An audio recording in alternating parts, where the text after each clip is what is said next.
What is going on, guys? Welcome back to some more videos on the channel, and I want to make a video talking about Dragon Ball Legends. Now, I know a lot of people have not started playing the game as yet. I know a lot of people kind of iffy about it. They're already playing Dokkan. They don't want to invest time into a brand new mobile game starting from scratch. Although it's Dragon Ball, you're already investing into Dokkan, spending, you already have years invested. You don't possibly have time to play another mobile game, to spend again, to invest time grinding cards again, to do all these things all over again, essentially. So I'm going to talk about why you should play Legends. And if you do play Dokkan, then the crossover to Legends might actually be easier for you because you already have that interest in Dokkan and Gacha games. Play another Gacha game that's Dragon Ball centric will just be an easier transition for you. So let's get into the video, shall we? Now, I don't have bullet points, I don't have anything written down, so I'm probably going to be forgetting some very key points. I want this video to be more so discussion with you guys, so I want you guys to be very active in the comment section as to what you think about the game, if you enjoyed the game, if you like the game, why don't you play the game if you don't play the game, if you do play the game, why do you play the game. I'm going to make a video response to every single comment that is left in this video, literally make an entire video going through every single comment and giving my own personal response to every single one of you guys so that we can come to a consensus and some kind of conclusion as to what everyone thinks about the game as a whole. If we like it, we don't like it, what's the pros and cons and everything. So whatever your opinions of the game, leave down below as a comment and I will for sure get back to it in a video response to you guys. But talking about the game as a whole, coming from Dokkan, playing Legends, I find Legends to be enjoyable in some areas, you know, and of course other areas not so much enjoyable.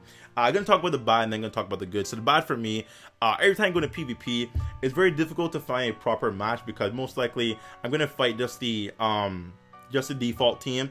The default team that you fight is not an actual player, and let's say if I do like 10 PvP matches, 8 out of the 10 will be just a default, you know, team, and it's so easy, so casual. You don't really benefit from enjoyment from fighting the default team ever. So I wish the matching of the actual fights in PvP on Legends was a bit better.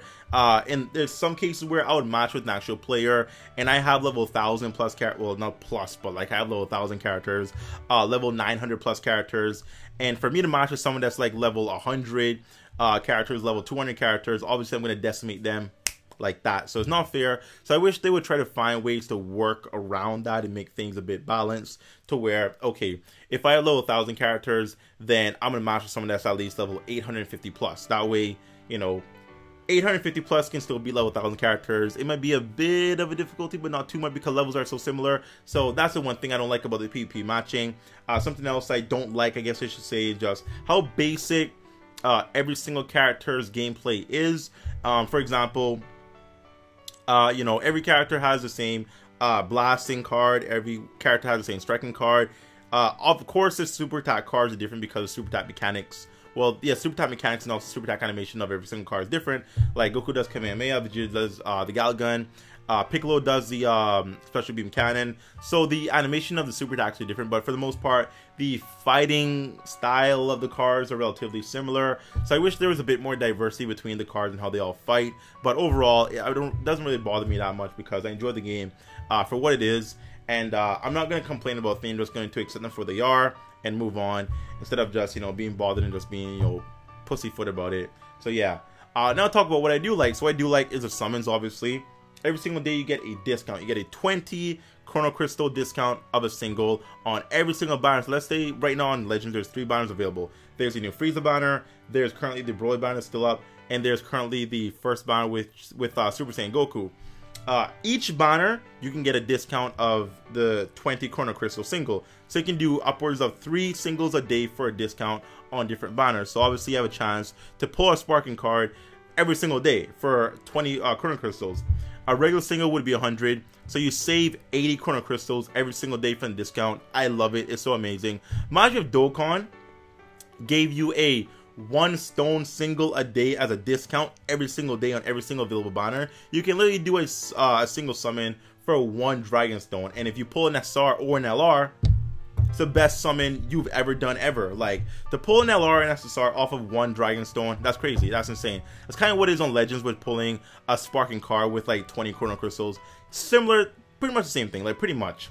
The cost of multi is 1000 Chrono Crystal, which honestly isn't too bad because you can accumulate 1000 Chrono Crystals quite easy in the game. You know, they do launch quite a few events since I've been playing the game, events have been dropping quite consistently.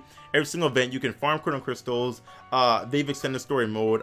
Pretty much almost every update they drop a new part of the story mode, and with new story mode comes new farming of Chrono Crystals, so that's actually pretty cool there. The pricing of Chrono Crystals as well, if you do want to buy them, aren't that bad, so you know, they're probably the better pricing in terms of a gacha game that I've seen so far in a gacha game. So like, you know, for example, you can probably get maybe a multi and half, almost 2 multis for the price of just 1 multi on Dragon Ball Z Dokkan Battle. So I do enjoy the pricing. I don't like much of the farming. Okay, so I don't mind the farm because the gameplay is actually quite enjoyable. And if you meet all the requirements, you can actually use skip tickets to skip the entire event and just collect the rewards, which makes farming so easy. And skip tickets are actually quite easy to get. Like, I use like so many skip tickets a day, and I right now currently have like over 200 skip tickets, even though I'm using so much every single day. So skip tickets are very easy to get. So it does balance out the heavy grinding, because the Super Souls Star 1 and 2, they can be very, very difficult to drop sometimes. Like, I remember when I tried to upgrade my first level 600 character so I can get him up to level 1000. It took me like 4 days of grinding to get 2 of the Super Souls I needed. So the grinding, the drop rate, it can be a pain in the ass, and I really don't like it, but you know, I tolerate it. And you know, now they're doing the login bonus to where you can actually select Super Soul Star 1 and 2 as a login bonus along with another gift. So that's pretty cool. So they're probably gonna, you know, as the game progresses, drop events to where you can farm the Super Souls easier, which I need that. Zenny in the game is quite important as well, because honestly, you need Zenny to boost the soul boost potential system of all your characters, and that requires so much Zenny, bro. So if you don't have Zenny on the ready, then it's going to be quite difficult for you in order to increase your character stats and also class them up so they can get it to level 1000. So Zenny is, I wouldn't say difficult to obtain, it's just a bit of a grind. Right now they do have an event to where you can farm Zenny. I think for the part 1 of the Zenny event you get 80,000, and they just launched part 2, which you can get 160,000. So that's pretty cool. So I believe as the game goes along, they'd probably drop more additional parts to that, so you get more Zenny as you do the runs, which is actually pretty awesome.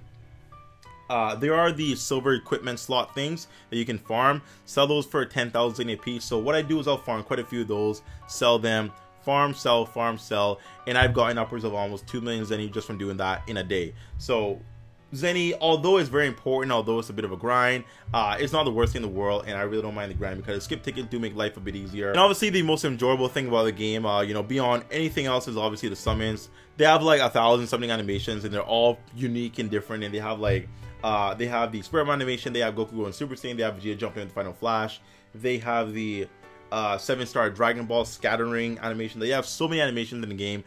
They have Mercenary Tao flying in. I love all the animations. So summoning in the game is quite fun. The pricing of these Chrono Crystals aren't that bad at all. So you can spend a little bit and, you know, summon it, it'll be fine. If you don't want to buy the in-game purchases, of course, Stone Vendor at Infinity Stone Twitter. If you do want to buy Chrono Crystals on the ready, Infinity Stone is the way to go. So definitely make that a thing for you if you do want to buy. And yeah, so a very quick video about what I think about the game, what I like about the game. There are probably some points I'm missing. You know, like obviously they don't have like guaranteed sparking per multi as of right now.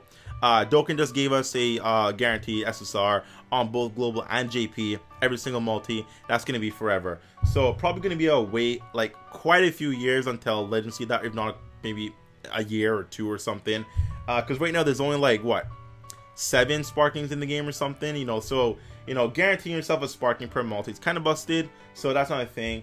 But I haven't been shafted that bad at all, you know. I think in all the multis I've done, only like 2 multis have been no sparkings, and I've done quite a few multis as is, so the rates aren't too horrible. But then again, once again, only like 7 or 8 sparkings in the game, so the less sparkings you have, the lower chance you have to pull them. So but as more sparking get released, your chance to pull them will be increased, so that's always gonna be a plus. So games like this, you know, being quite new, there will be 1 or 2 things need to be fixed. 1 or 2 things are gonna be quite new in the beginning, but as the game progresses with new content, new units and new super attacks and everything, you know, more ways to farm Chrono Crystals and, you know, Super Souls, the fun will begin. They need to fix PvP, because that's so important, because PvP is a pain in the ass right now. Once that's fixed, and hopefully the game will be better, guys. So anyway, it's a very quick video. Hope you enjoyed the video. Once again, leave your comments down below as to what you think about the game. If you enjoyed the game, if you're playing the game, if you're not playing, let me know down below, and I will do a video about your comments to this video in another video, so we can have discussion together. So anyways, thanks for watching. I'll see you next time. Bye bye. I will not let you destroy my world!